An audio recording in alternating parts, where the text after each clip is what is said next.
बच्चे लेसन का जो आपका हेडिंग है वो है पतझड़ में टूटी पत्तियां। उसके उन्होंने 2 पार्ट किए हुए हैं, एक है गिन्नी का सोना, दूसरा झेन की देन।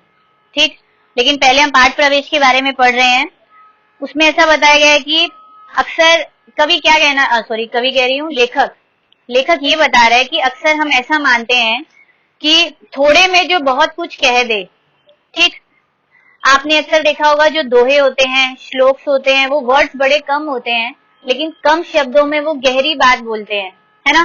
तो थोड़े शब्दों में जो कहा जाता है वो एक्चुअली कविता का गुण होता है।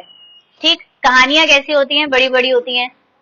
ठीक है, जो कम शब्दों में कविता कोई भी होगी, थोड़े वर्ड्स होंगे लेकिन आपको उनका एक्सप्लेनेशन बड़ा बड़ा होता है। आप व्याख्या लिखते थे ना पहले। ठीक, तो वो कह रहे हैं कि जब कभी यही गुण आपको गद्य रचना में भी दिखाई दे, गद्य यानी कि कहानियों में भी अगर ऐसा कुछ दिखाई दे कि कम शब्द आए लेकिन उनके अर्थ बड़े बड़े हों, तो उससे पढ़ने वाले को मतलब किसी मुहावरे को याद नहीं करना पड़ता। कौन सा मुहावरा वो बोल रहे हैं, सार सार को गही रहे थोथा दे उड़ाए। इट मीन्स जो कम शब्दों में गहरी बात कह दे, इसका मतलब भी यही है। ठीक, मतलब सार में ही आपको सब कुछ मिल जाएगा। सार क्या होता है, इन शॉर्ट। ठीक है, शॉर्ट में सब कुछ कह देना। तो वो कह रहे हैं कि सरल लिखना, थोड़े शब्दों में लिखना ज्यादा कठिन काम है। आज आपको कहानी लिखने के लिए कोई बोलेगा ना, आप 2 पेज 3 पेज बड़े सारे पेज भर सकते हो, लेकिन अगर आपको बोले कि यही सारी चीज आपको शॉर्ट में लिखनी है तो उसके लिए आपको सोचना भी ज्यादा पड़ेगा, है ना। सोच समझ कर लिखना पड़ता है। और कहानियों में, अपना कविताओं में तो अक्सर क्या होता है, राइमिंग्स भी बनाना पड़ता है, तो सोच समझ कर लिखना पड़ता है, ऐसे आप नहीं लिख सकते हैं। बच्चे, मैं बोल रही थी कि सरल लिखना, थोड़े शब्दों में लिखना, यानी कि कहानियों को तो हम बहुत लंबा लंबा लिख सकते हैं लेकिन शॉर्ट में जब कभी लिखना होता है ना तो मुश्किल होता है, वो थोड़ा टफ काम होता है कम शब्दों में लिखने वाला।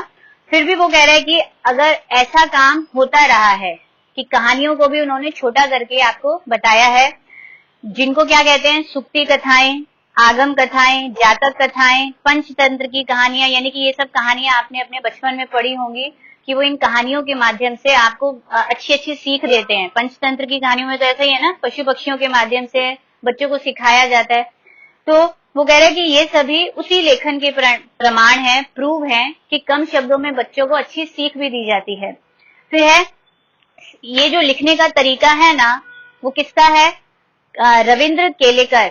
ये एक राइटर है जो कि कोंकणी में, यानी कि कोंकणी भाषा में वो ये लिखा करते थे, जिनका नाम है रविंद्र केलेकर।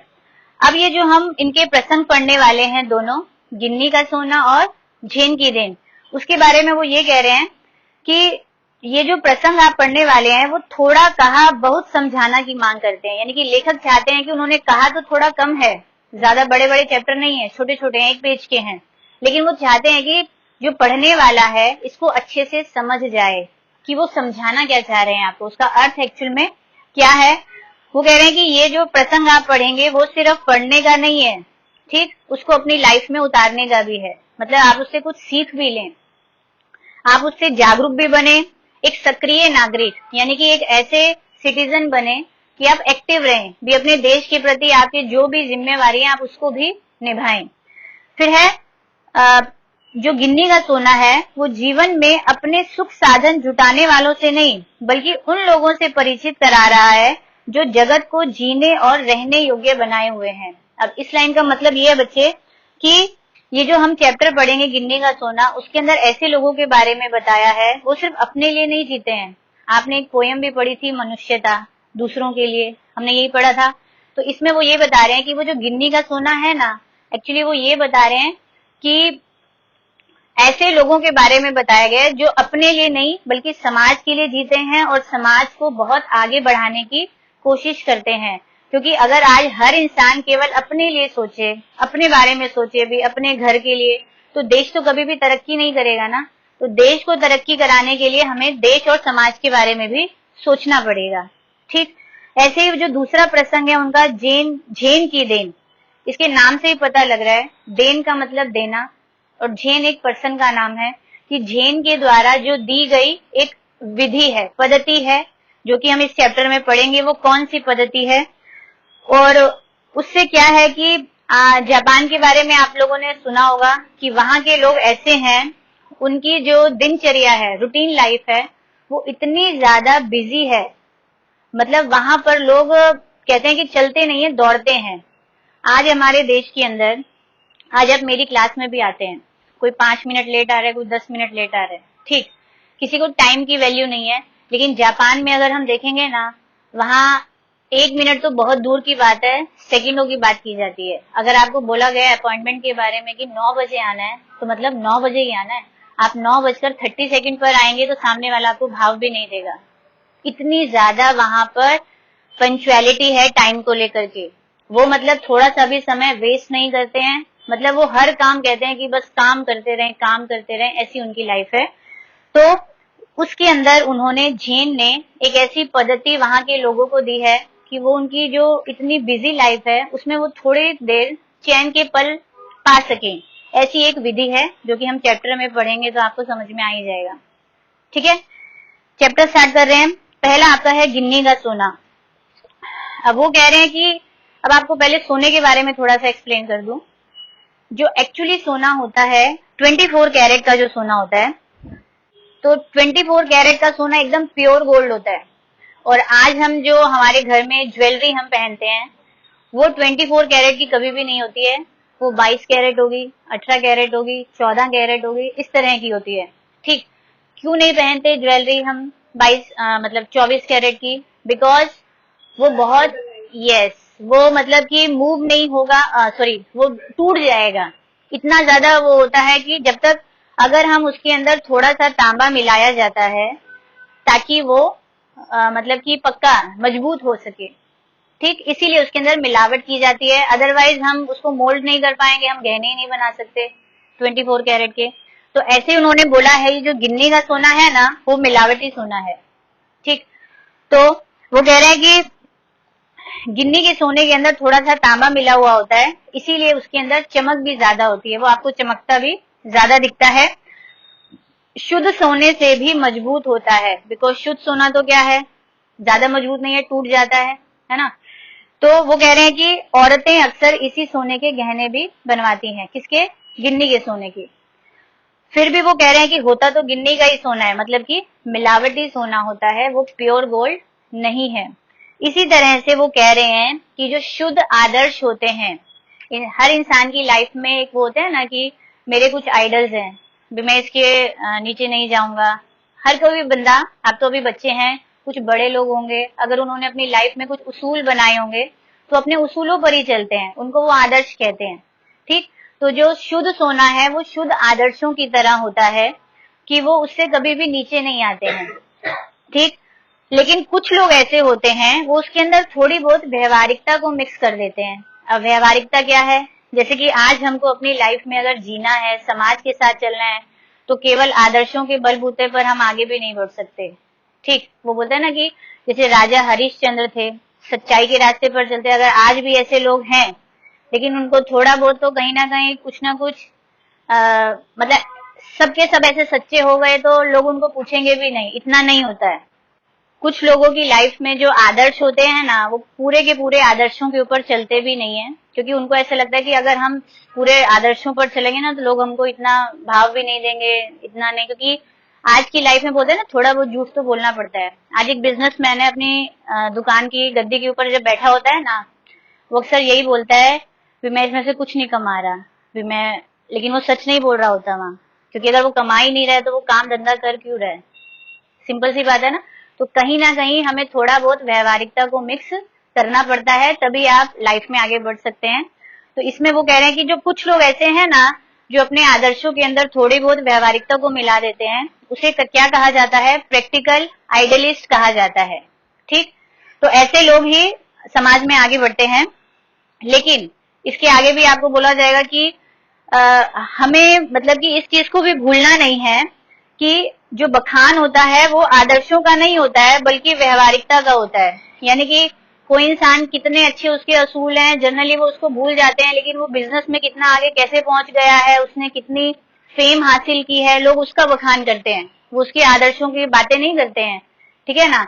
आज अगर अंबानी इतना उसने बिजनेस किया है तो उसने घोटाले भी बहुत किए थे, टैक्स भी चुराया था, लोग उसकी बातें नहीं कर रहे, लेकिन आज वो नंबर 1 इंडिया का बन चुका है, लोग उसकी बातें बहुत करते हैं। तो व्यवहारिकता का हो रहा है बखान।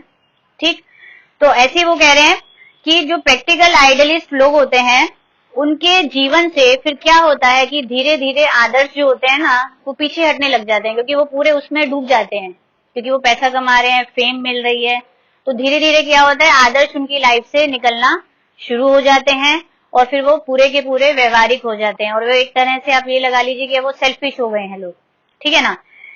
और सोना इसमें क्या होता है, पीछे रह जाता है और तांबा आगे निकल जाता है। समझ में आया? आदर्श क्या थे? सोना थे। तांबा क्या है? व्यवहारिकता है। लेकिन अब वो कह रहे हैं कि कुछ लोग कहते हैं कि जो गांधी जी है ना वो भी प्रैक्टिकल आइडियलिस्ट थे। अब वो दूसरे टाइप के हैं। वो क्या कह रहे हैं कि वो व्यवहारिकता को पहचानते थे, उन्हें पता था कि आदर्शों के अंदर कितनी व्यवहारिकता को मिक्स करना है, क्योंकि उसके बिना चल तो सकते नहीं। क्योंकि अगर व्यवहारिकता को वो उसमें मिक्स नहीं करते तो आज दुनिया उनके पीछे पीछे नहीं चलती। इतने आंदोलन किए, दुनिया इतनी उनके फॉलो कर रही थी, तो कुछ तो था ना।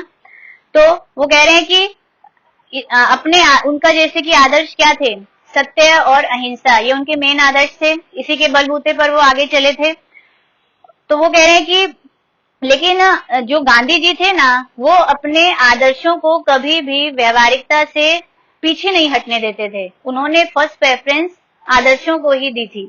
ठीक, वो कभी भी उसको व्यवहारिकता के स्तर पर नहीं लाते थे, बल्कि क्या करते थे, व्यवहारिकता को आदर्शों के स्तर पर ले जाते थे। मतलब वो व्यवहारिकता को ऊपर उठाते हैं, लेकिन वो कहना क्या चाह रहे हैं कि वो सोने के अंदर तांबा नहीं मिलाते थे, बल्कि तांबे के अंदर सोना मिला देते थे। यानी कि अगर कुछ व्यवहारवादी लोग उनके आसपास आ रहे हैं ना, उनके अंदर आदर्शों को और डाल देंगे। वो ऐसी चीज का काम करते थे। ठीक, तो वो क्या कह रहे हैं कि तांबे के अंदर सोना मिक्स करते थे और उसकी कीमत को, तांबे की कीमत को भी बढ़ा देते थे। ऐसे उनका सोचने का तरीका था। इसीलिए वो कह रहे हैं कि सोना क्योंकि हमेशा आगे ही रहता है और उसको आगे ही रहना चाहिए। अब देखिए लास्ट पैराग्राफ में वो क्या बोल रहे हैं कि जो व्यवहारवादी लोग होते हैं वो होते कैसे हैं, वो हमेशा अलर्ट रहते हैं, सजग रहते हैं। किस चीज के लिए? वो हमेशा प्रॉफिट लॉस की बात करेंगे, लाभ हानि, क्योंकि बिजनेसमैन हो जाते हैं वो, है ना। तो वो उनको जहां पर लाभ दिखता है वो उसी तरफ अपना रुख करते हैं। जहां उनको लगता है कि हानि हो रही है तो वो उस तरफ अपना कदम तक नहीं बढ़ाते हैं। तो उनका मकसद क्या होता है कि खाली खुद आगे बढ़ना, है ना। वो आगे ऊपर उठना चाहते हैं, वो मतलब कि, लेकिन असल में वो कहना क्या चाह रहे हैं, जो लेखक हैं वो चाहते हैं कि हमें केवल खुद ऊपर नहीं उठना चाहिए, खुद तो उठना ही है, साथ में दूसरों को लेकर भी जो ऊपर उठे, असली व्यक्ति वही होता है। खाली खुद तरक्की नहीं करे, अपने साथ साथ जो दूसरे लोग उसके हैं उनको भी तरक्की कराए। ठीक है। और वो कह रहे हैं कि ये जो काम है ये कौन कर सकते हैं, ये व्यवहारवादी लोग नहीं कर सकते, ये आदर्शवादी लोग कर सकते हैं, कि वो खुद भी तरक्की करेंगे, खुद भी आगे बढ़ेंगे और अपने साथियों को भी आगे लेकर के बढ़ेंगे। और अब वो कह रहे हैं कि समाज के अंदर हमारे पास आज की डेट में शाश्वत मूल्य क्या होते हैं, जो सनातन, जैसे बोलते हैं ना कि शुरू से चले आ रहे कुछ मॉरल वैल्यूज जो हैं, नैतिक शिक्षा जो हमें मिलती है, वो जो शुरू से चली आ रही है, हमारे पास आज जो थोड़ी बहुत जिंदा है, आज हम अपनी भारतीय संस्कृति को जो थोड़ा बहुत जिंदा रखे हुए हैं, तो वो किन की वजह से है, इन आदर्शवादी लोगों की वजह से। क्योंकि अभी धीरे धीरे क्या हो गया है, जब से हम 21वीं सेंचुरी में शिफ्ट हुए हैं, आजकल की जो जनरेशन है, मैं आप लोगों की बात करूंगी, अब हम धीरे धीरे क्या है, भारतीय संस्कृति को भूल रहे हैं, हम वेस्टर्न कल्चर ज्यादा अपना रहे हैं। और आप बाहर जाकर देखोगे ना विदेशों में, वो हमारी संस्कृति को अपनाना शुरू कर रहे हैं, क्योंकि उनको पता है एक्चुअल में बहुत अच्छी है। लेकिन हम क्या हो रहे हैं, वेस्टर्न की तरफ एकदम अट्रैक्ट इतना ज्यादा हो रहे हैं, तो हम उनको अपनाते जा रहे हैं। मैं आजकल की जनरेशन की ही बात करती हूँ।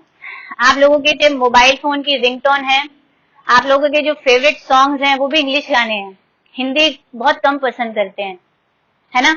हमारे घर के बच्चे भी हैं, मैं ये नहीं कह रही, मोस्टली ऐसा हो रहा है। हम वहां जाते जा रहे हैं वेस्टर्न की तरफ, और हम अपनी संस्कृति को भूल रहे हैं। तो जो वो कह रहे हैं कि जो व्यवहारवादी लोग हैं ना, उन्होंने तो हमारे देश को और समाज को कभी आगे नहीं बढ़ाया, वो तो गिराने की ही बात करते हैं। और जो कुछ आदर्शवादी लोग हैं वही हमारे देश को आगे बढ़ाना चाहते हैं। आज पॉलिटिक्स वाले क्या करते हैं, उनको अपने घर से मतलब है। जैसे जैसे चुनाव आते हैं क्या होता है, बड़ी बड़ी बातें करते हैं, चुनाव खत्म हुए, सब बातें खत्म, सब अपने अपने घर गए। होता क्या है, मतलब देश की तरक्की की बातें कम होती हैं, उनकी खुद की बातें ही ज्यादा होती हैं। ठीक है, चैप्टर समझ में आया? कोई डाउट है इसमें? नहीं है। चैप्टर बच्चे फिनिश हो गया है। फिर भी कुछ भी आपको कहीं पर कोई भी डाउट आता है तो आप मुझसे डिस्कस कर सकते हैं। Okay, good bye, take care.